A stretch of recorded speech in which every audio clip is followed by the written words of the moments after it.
Save streets, save lives. Save streets, save lives. Save streets, save lives. Save streets, save lives. Woo! Good morning. It is great to be with you all today. My name's Restler. I'm council member on the other side of the bridge. It's great to be joined by my colleague, our host, Councilmember Chris Marte, who represents Lower Manhattan, and some of the most distinguished transit activists from across New York City. Thank you for being here. Earlier this morning, to get to the subway, I took my 3,435th city bike ride. Wow. I love to city bike. It's the best way to get around. And the importance of making it actually safe to cycle around New York City couldn't be understated. Couldn't be more urgent. But I want to start with a focus on climate. This past weekend was Earth Week, it was Earth Day, and when we look at our greatest sources of emissions, carbon emissions in New York City, transit ranks number 2. Fully 25% of carbon emissions in New York City comes from our transportation. We need to get people out of our trucks, we need to get people out of our single-use cars. The best way to do it is to make cycling safe, is to make cycling easy. And that is what the legislation that we've introduced, that we have a hearing on today, will make happen. Intro 501 will finally bring accountability to illegal parking in New York City. Woo! A recent study found an estimated 6.8 million violations of illegal parking across the city of New York. Yet only 74,000 citations were issued this past year. That means 1% of the time, when there's illegal parking, somebody's held accountable. If you're going to get off scot-free 99% of the time, you're going to keep doing exactly what you're doing and not taking consideration for keeping our communities safe. And it puts us at risk. As somebody who cycles every single day, the scariest part of the day is when you're curving out of the bike lane into traffic, trying to get around safely. And it happens because we have so many vehicles parking illegally. The police are not doing their job. In fact, they're some of the worst perpetrators. What we need to do is empower citizens to actually make our streets safer, so that the person with a stroller, the person in a wheelchair, the person riding their bicycle can get around our bike lanes and on our sidewalks safely. If we pass 501A, we will allow everyday New Yorkers to take photos of people who are parked illegally and ensure there are actual fines and accountability. $175 every time you make our streets unsafe. But it's not just enough to have real enforcement. We also need to build a network of protected bike lanes across New York City. Of the 1,500 miles of bike lanes in New York City, just 1/3 of them are protected. That means 2/3 of the time that you're riding around your bicycle in New York City, if you're in a bike lane, lucky enough to be in a bike lane, you're dealing with traffic all around you. We need real safety, but it is far too slow and bureaucratic for the Department of Transportation to build bike lanes. There's only about 6 or 7 months of the year where the weather is right for the DOT to build new bike lanes. Except during that time, it takes them 90 days of notifications to build every single new bike lane. It is far too slow. So our legislation would streamline that process and allow DOT to actually achieve the vision of the Master Streets Plan, to actually get 250 miles of new protected bike lanes built by 2026. This legislation, 417, is essential to make it happen, because we would eliminate any delays, unnecessary delays that DOT faces to get more bike lanes built. These pieces of legislation will actually make cycling safe for the people of New York City. Will actually make it much more likely that people who are unsure about bicycling in New York City will take to the streets and cycle. And the more people that are cycling, the safer it is for all of us. I'm really proud to introduce my colleague, Chris Marte. This Lower Manhattan is probably the only part of New York City that has even more illegal parking than my area in downtown Brooklyn. So Chris knows these issues well. He's been a champion for safe cycling all across the 5 boroughs. Without further ado, Councilmember Chris Marte. Let's give it up to Councilmember Restler. I think he might be the first on the top of the list of using city bike, but maybe I'm a close second. There we go. But I call it the Community Board 1 Challenge.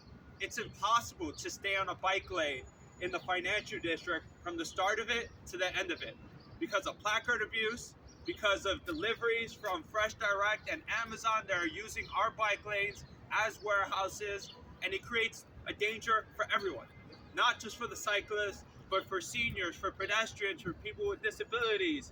It makes our street unwalkable, unusable. And it's thanks to Councilmember Lincoln Restler and all the advocates behind me who have been pushing this legislation to say bike lanes are for cyclists, and this is the first step to achieving that. Our community board gets violations, gets fines for everything except placard abuse. Right now, I get hit on Twitter by Placard Abuse NYC every 10 minutes because there's another person using their vest, using a fake badge, using a piece of paper that say I work for the DOT or the NYPD to pretty much park on our streets illegally. Now we're giving the power to the people to enforce this law to say if you're doing this in our neighborhood, you're gonna get fined. It's not only the fine itself, but hopefully this changes the culture of how people abuse their power, whether you're a construction worker or work for an agency. This is the first step of saying no more. And so I'm happy to be here. I'm happy to continue to fight this. And hopefully after this hearing, we can expedite this bill to make it into law so we can start enforcing safer streets for all New Yorkers. Thank you. Chris said it so well. Bike lanes are for cycling, not for parking. That's what this is about.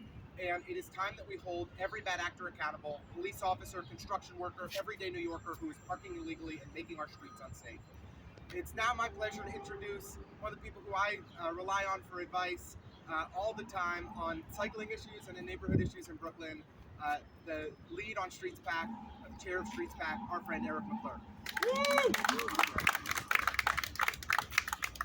morning, my name is Eric McClure. I'm the Executive Director of Streets Pack, and I'm here proud to stand this morning with the Council's Illegal Parking Caucus, both of whom were endorsed by Streets Pack in the last election, I'd like to note.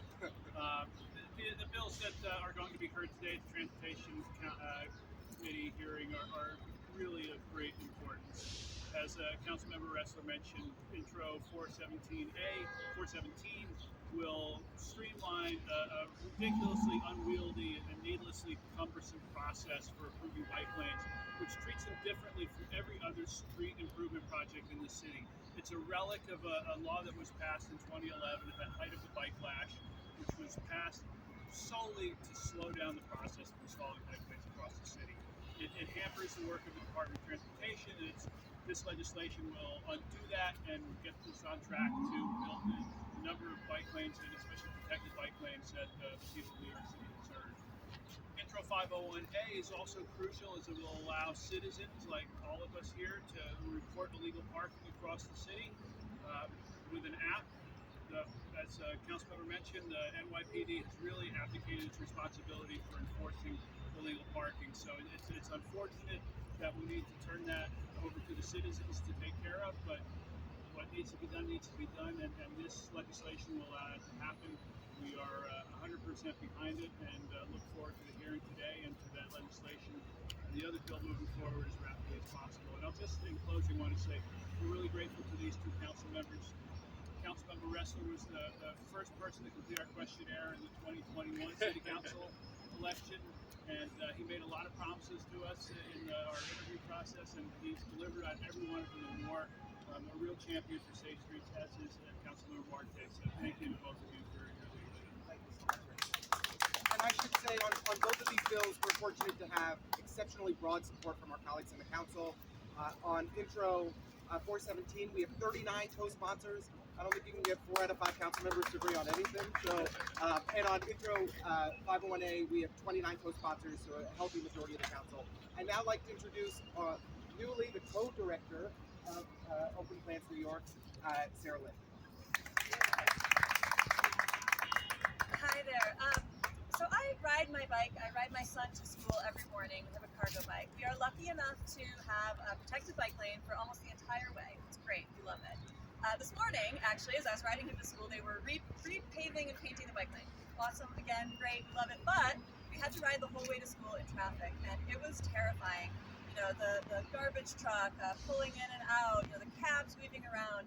If I had to do that every day, there's just no way that I would bike my son to school. And, you know, we would be stuck, as so many New Yorkers are, relying on, you know, the unreliable buses or, you know, having to take a car if we lived far enough away.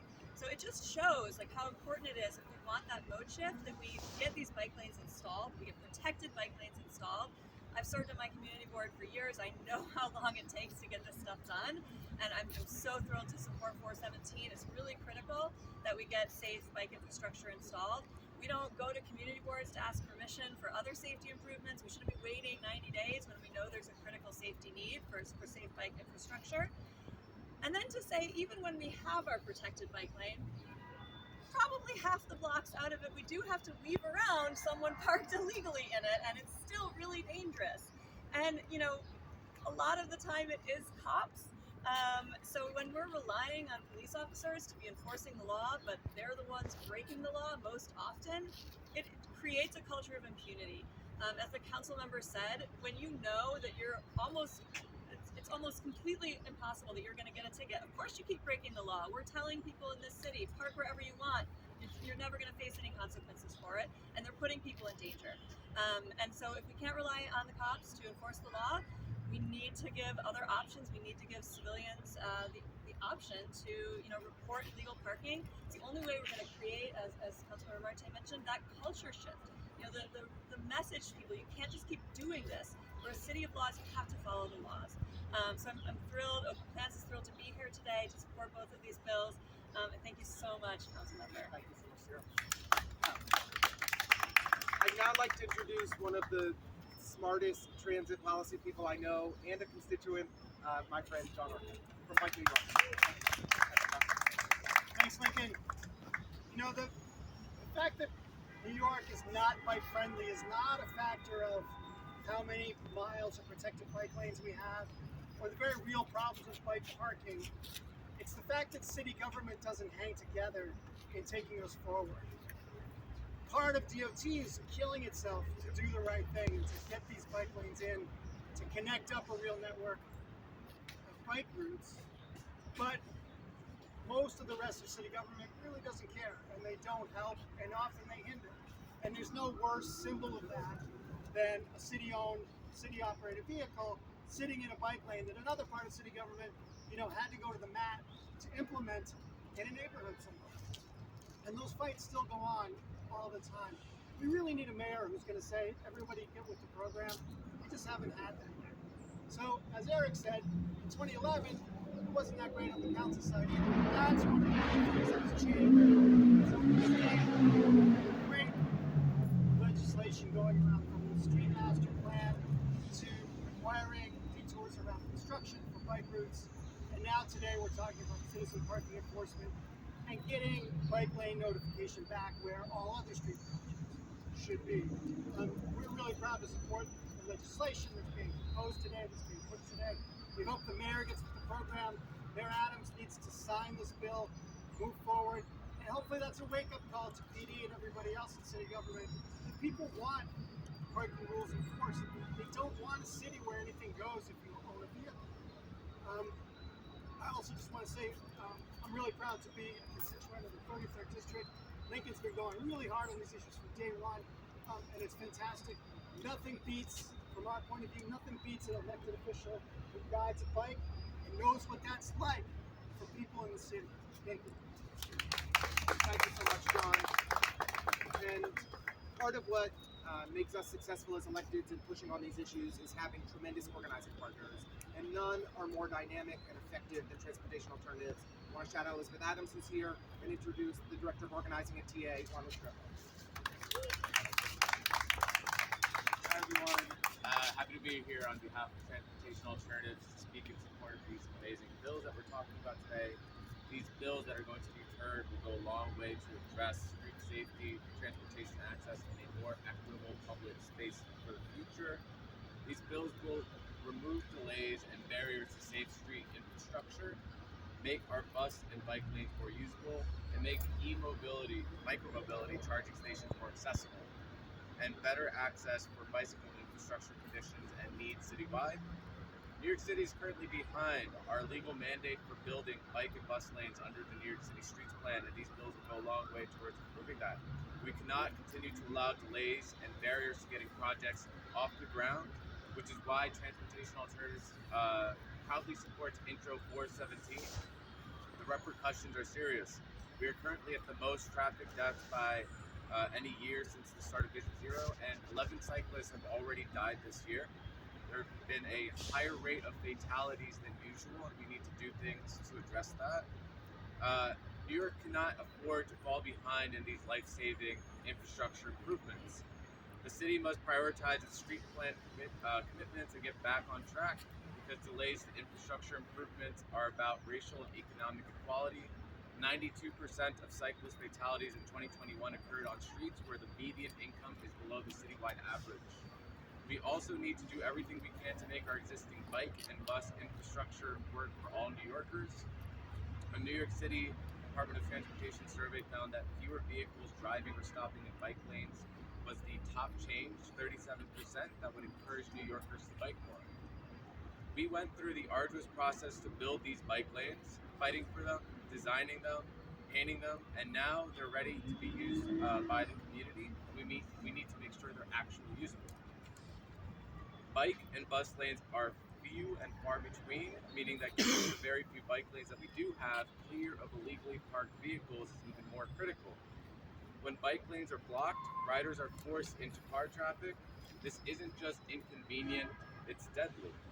Protected bike lanes protect riders from death and serious injury, but only when they're clear, which is why we also need to pass Intro 501. I want to thank the sponsors for all the bills here heard today, especially Councilmember Restler, who's sponsoring so many of them. We need a comprehensive approach to bike and bus lane access, e-micromobility, and safe streets. Let's get it done. Thank you. I'd like to give a special shout out to Lacey Tauber from the Brooklyn Borough President's Office. Thank you for being with us, Lacey. Antonio was the original sponsor of 417 and has been pushing for this legislation for years, encouraged us to work together to introduce it in this council. And I should also shout out Steve Levin, who Elizabeth used to work for and worked on this bill, was the original sponsor of 501. And so both of these bills have been in the works for years, and we are really hoping that this is the council that gets it over the finish line. I'd now like to, biking is about sustainability, and New York League of Conservation Voters understands that building more bike lanes is necessary in our fight against climate change. I'd like to introduce Deputy Director for New York City Policy, Alia Siro. Thank you so much.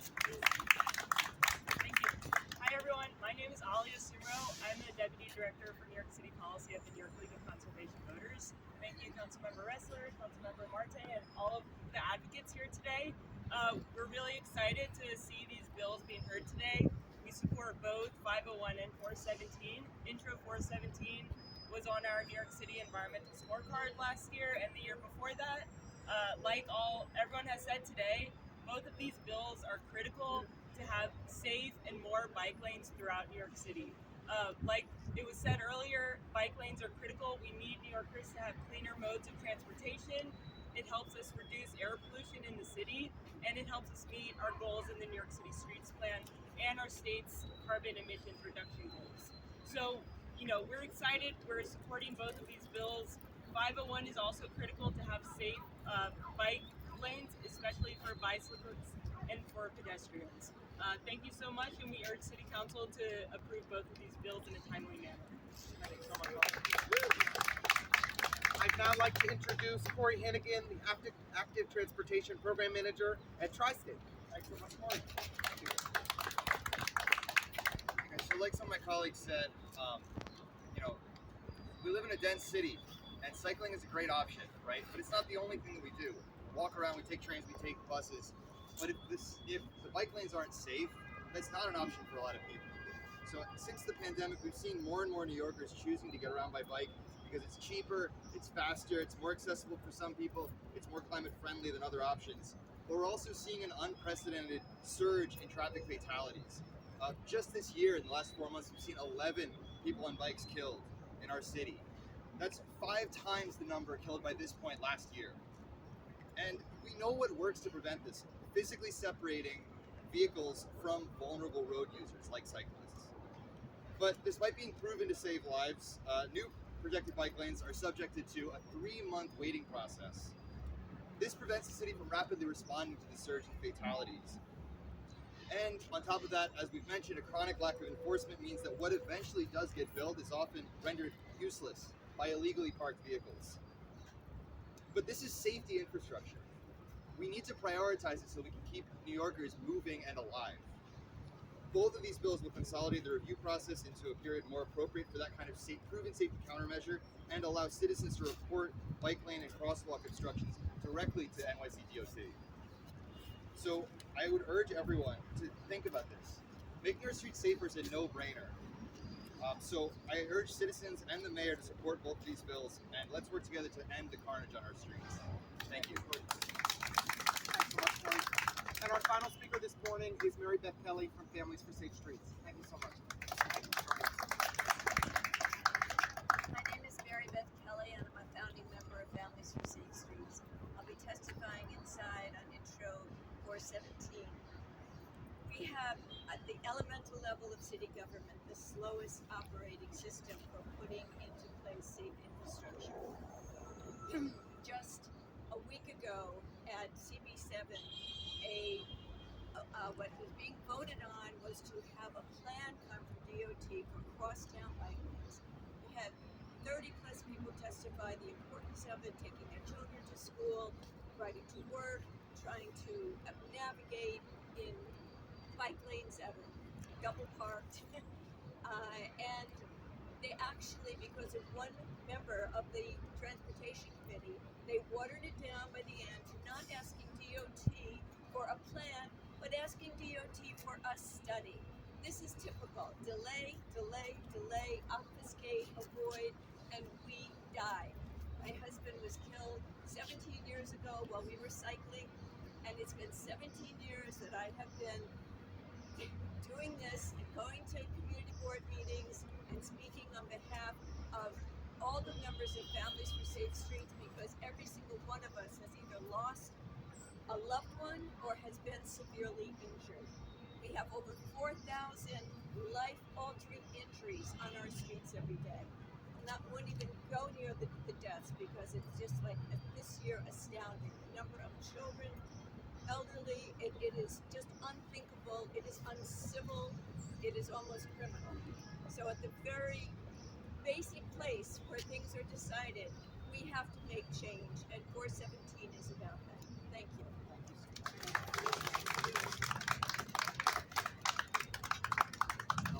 Mary Beth is part of the club that nobody wants to join, and I am so sorry for your loss all these years later. These deaths that we experience, the traffic violence we experience on our streets, is avoidable. This is a question of whether we're going to design streets that are actually safe and we're going to hold bad actors accountable. The package of legislation that we're pushing today will help make that happen. I really want to thank all of the amazing advocates who have been pushing for these smart, common sense reforms for all these years. We are going to push together to get them over the finish line. I also just want to shout out my colleague, Councilmember Gutierrez had school drop-off, daycare drop-off this morning, but she did ask that we give a special shout out to Intro 927, her bill that would require the city to create a task force to study the feasibility of adding electric bike charging stations throughout New York City to make it easier for delivery workers and others who rely on e-bikes to get those e-bikes charged safely, consistently, all throughout the 5 boroughs. Make a big difference around safety issues throughout New York City, especially with the fires that have been increasing as of late.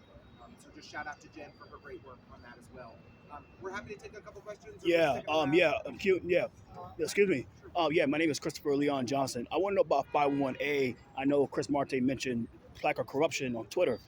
I want to know how will you handle the blowback from the NYPD, because they usually will make anonymous threats, not sexually suggestive phone calls to people that have complaints to them. So how will you respond to that? We've unfortunately had a number of incidents just like that in our district, and we've worked closely with internal affairs at NYPD, with DOI as necessary, with the Department of Investigation as necessary to ensure that bad actors who are wrongly accessing 311 information or other information are held accountable.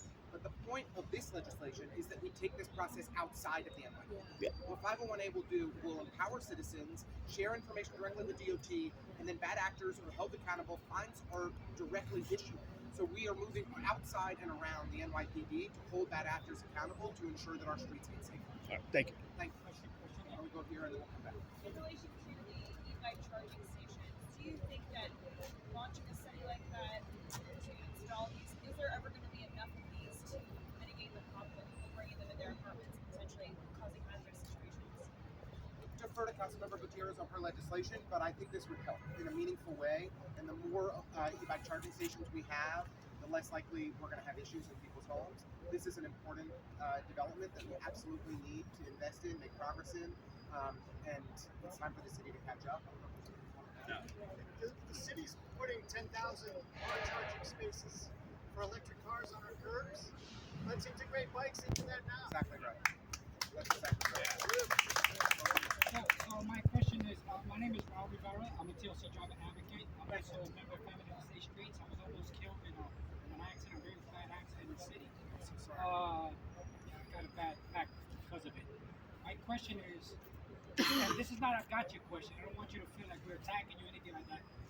But it's a question that I really feel that needs to be asked. We can mandate vaccines to save lives, right? Why can't a council member like yourself introduce a bill to mandate helmets to save lives? Nobody speaks about that. I think that's very important. And that's something that Transalt is not mentioning. I know Danny Harris refuses to meet with me. I think that's very important. Another thing that I want to mention is you have been seen on social media on a city bike with no helmet, riding the wrong way. Can you explain that, those actions?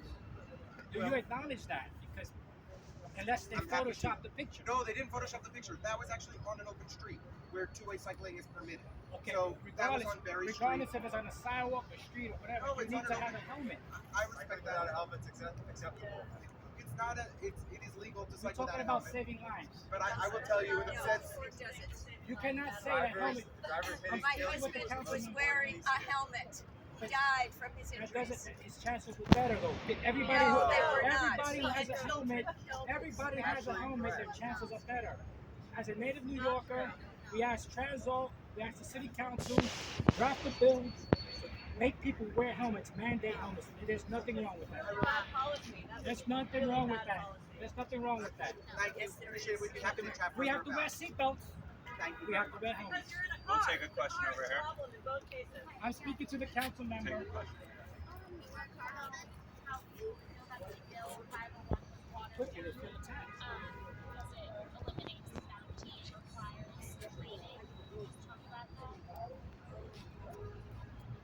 The sausage making process of getting legislation through isn't always pretty, and we definitely made some compromises to move it forward and to secure the hearing that we have today. But I think that the compromises that we made make it a strong bill, make it a stronger bill. And at the end of the day, for me, I'm not taking a photo of an illegally parked car. I'm not wanting to see real accountability because of the bounty. I'm wanting to see it. I'm doing it to make our streets safer for all of us. That is what is driving the action. And that is what we need to, that is what's most important here, is to empower the people of the city of New York to hold bad actors accountable, to ensure real accountability so that we can make our streets safer. And there were concerns from colleagues on the council about trying to limit tense interactions between drivers and cyclists. And we've tried in this legislation, in the updated legislation, to reduce those concerns. And I'm proud that this legislation would take effect citywide when passed. Over time, it will take effect citywide. This isn't a pilot, this isn't a study. This will eventually make every neighborhood in the city of New York safer if we can get it over the finish line. Thank you. Anything else? Thank you all for joining us today. Thank you. Yeah.